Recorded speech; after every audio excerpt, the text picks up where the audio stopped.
다같이 사도신경으로 신앙 고백하심으로 2023년 12월 29일 금요일 아침 예배를 하나님 앞에 드립니다. 나는 전능하신 아버지 하나님 천지의 창조주를 믿습니다. 나는 그의 유일하신 아들 우리 주 예수 그리스도를 믿습니다.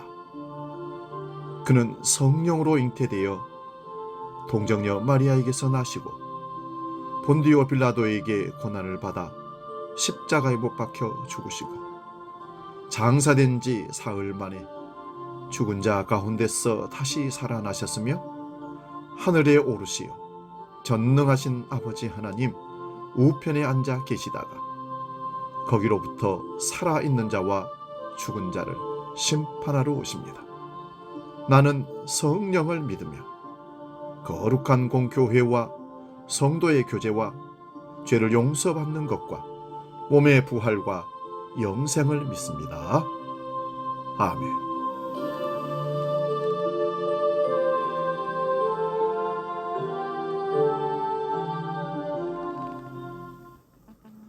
찬송가 301장 지금까지 지내온 것 함께 찬송합니다.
오늘 아침 우리에게 주시는 하나님 말씀은 구약성경 사무엘하 19장 9절 말씀 한 절만 보겠습니다.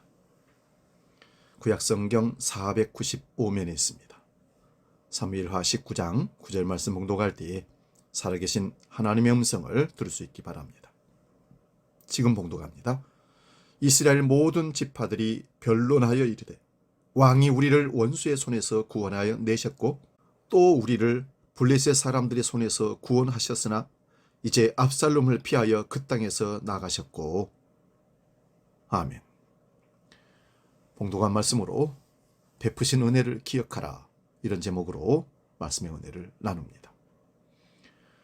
한 해를 마감하는 시점에 한 해 동안 베풀어 주신 은혜를 기억하고 먼저는 하나님께 그리고 이웃과 지인들에게 감사하며 인사하는 작은 성의가 이후에도 나를 기억하고 기도와 후원으로 함께하는 원군을 확보하는 것이라고 저는 생각합니다.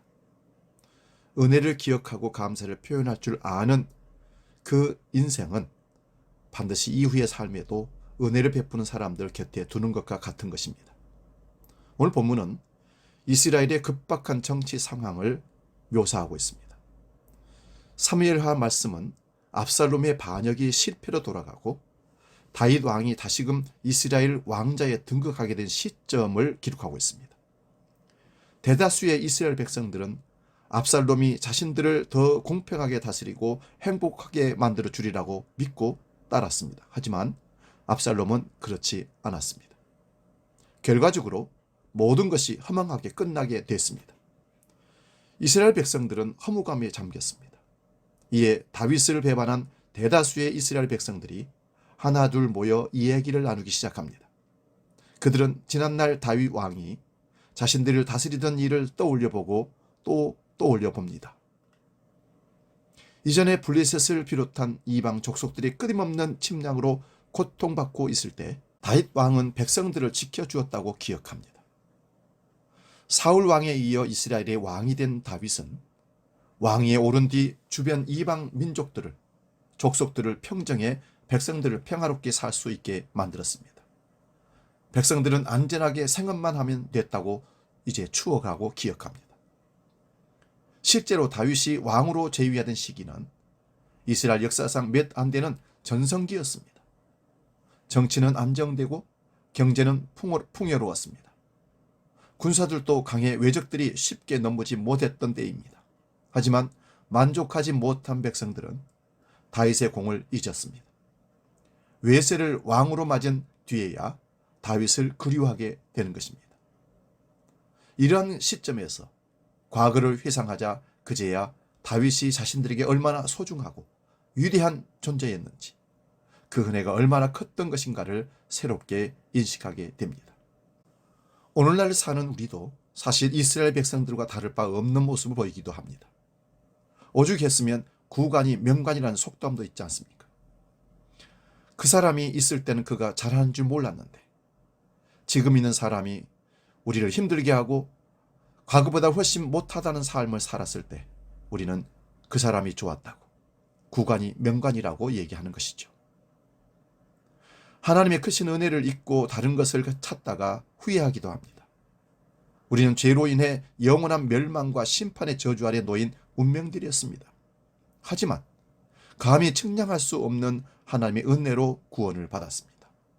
나아가 하나님의 소중한 자녀요 존귀한 사명자로 삼아 주셨습니다. 그리스도인은 그 귀한 축복을 잊어서는 결코 안 됩니다. 하지만 이러한 은총을 종종 잃어버리는 것이 또한 사람입니다. 하나님이 아닌 세상 속 다른 허망한 것들을 쫓아가곤 합니다. 내가 좇는 것이 더 많은 행복과 기쁨을 가져다 주리라고 생각을 합니다. 하지만 그 길의 마지막은 결국 좌절뿐이며 이내 마음은 근심과 불안으로 가득 차게 된다는 사실을 오늘 본문은 우리에게 보여주고 있습니다. 그때 우리는 무엇을 해야 합니까? 주님께서 지난 내게 행하신 일들을 회상하는 겁니다. 갈급한 내 영혼을 은혜로 채우시고 날마다 일용할 양식으로 먹이셨으며 한 해 동안도 우리 가정을 지켜주셨고 오늘 이 순간까지 인도하신 일을 기억하고 감사해야 할 일입니다. 과거 출애굽한 이스라엘 백성들 또한 광야 생활 동안에는 늘 원망하고 불평했지만 가나안 입성을 앞두고 지난 40년간의 광야 생활의 기억을 더듬어 보니 모든 것이 하나님의 은혜였던 것을 깨닫게 됩니다. 불기둥과 구름기둥으로 지키시고 인도하셨습니다.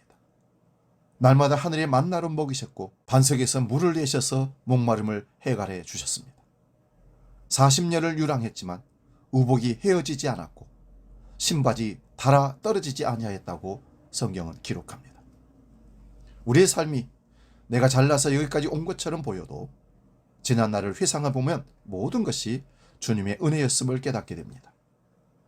간단하지만 쉽게 잊고 지내는 진리입니다. 사랑하는 여러분, 내 영혼이 흔들리고 허망한 계획이 실패로 돌아가 절망 가운데 있을 때 주께서 내게 행하신 지난 일을 묵상해 보시기 바랍니다. 삶에 아루새겨진 지울 수 없는 하나님의 사랑을 발견하게 될 것입니다. 하나님이 나와 함께 하신다는 사실이 힘과 소망이 될 것을 확신합니다.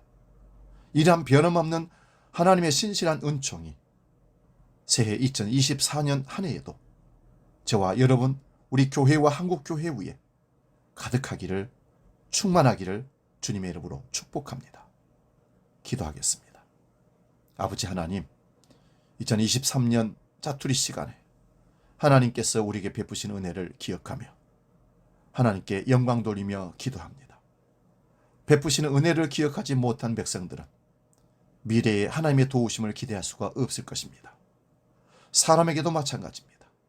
지금 나에게 베풀어줬던 모든 사람들의 그 모든 은덕을 감사하며 인사를 표할 때 이후에도 내가 힘들고 어려울 때 나를 돕는 원군이 되어서 우리 곁에 큰 힘이 될 줄로 믿습니다. 이런 은혜를, 이런 기본을 지켜가는 우리 그리스도인들이 되게 하여 주시옵소서. 주기도로 기도합니다. 하늘에 계신 우리 아버지, 아버지의 이름을 거룩하게 하시며 아버지의 나라가 오게 하시며 아버지의 뜻이 하늘에서와 같이 땅에서도 이루어지게 하소서. 오늘 우리에게 일용할 양식을 주시고 우리가 우리에게 잘못한 사람을 용서하여 준 것 같이 우리 죄를 용서하여 주시고 우리를 시험에 빠지지 않게 하시고 악에서 구하소서. 나라와 권능과 영광이 영원히 아버지의 것입니다. 아멘.